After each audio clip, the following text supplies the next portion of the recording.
Message now needs to go out to unincorporated developers. Australia considers telecommunications to be an essential service in their home, almost as important as water, sewerage and electricity. In fact, Mr Speaker, in my electorate and many other electorates declared high bushfire risk when the power is switched off on a catastrophic fire danger day. Having access to telecommunications is considered of critical public safety. Two areas in my electorate, Kangaroo Island and the Adelaide Hills, were devastated by the Black Summer bushfires last fire season.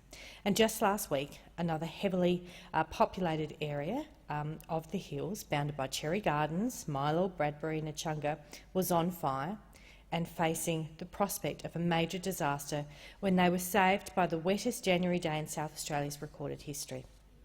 When I went to the community fire information meeting at Echunga Football Club, my community wanted to know why they lost mobile phone coverage and internet in the early hours of the morning when the situation was critical.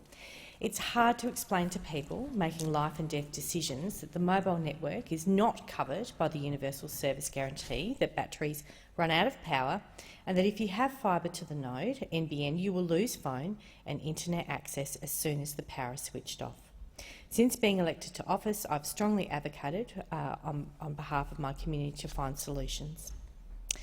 I've introduced private members' bills that lead to the policy change so that we have when new base stations are funded under the Mobile Black Spot program, at least 12 hours of battery life is provided. And I've advocated for the continuation of Mobile Black Spot program, a bespoke solution to the Cherry Gardens area, which isn't eligible for Black Spot funding, even though access to mobile and internet is extremely poor.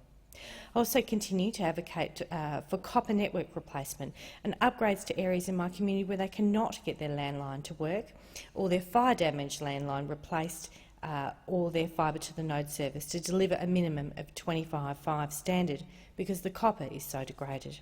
These issues affect the copper network inside and outside of Telstra's responsibility. Telstra receives $230 million a year to maintain the copper network outside of the NBN fixed line footprint. They have less to maintain now, so my question is, what do they do with all of that money? Why, a year down the track, do I still have constituents in bushfire-affected areas without landlines who have been warned they may never have their copper replaced?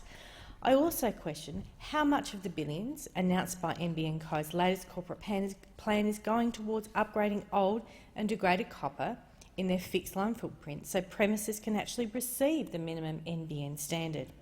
It would be interesting to know if NBN actually received a detailed assessment of the copper it inherited in the fibre footprint when it was handed over from Telstra. I'm advised that NBN Co expects to provide additional detail on the upgrade criteria for fibre to the node areas in the first quarter of this year. My electorate is a region with one of the highest percentages of satellite. There are nearly 2,000 premises in the hills within 25 kilometres of the Adelaide Post Office that have been allocated satellite.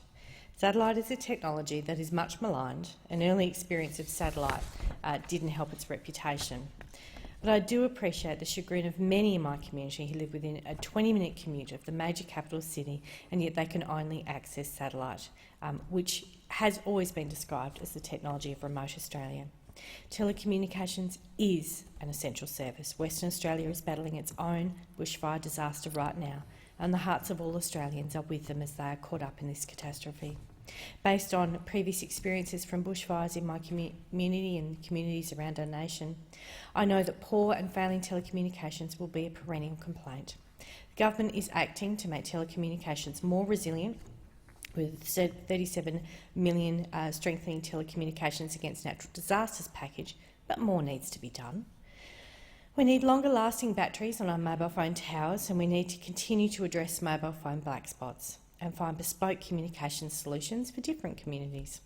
Through my advocacy and the advocacy of the state government member for Davenport, Stephen Murray, we have secured funding to upgrade a mobile phone infrastructure that's going to be erected on a new NBN wireless tower in Cherry Gardens.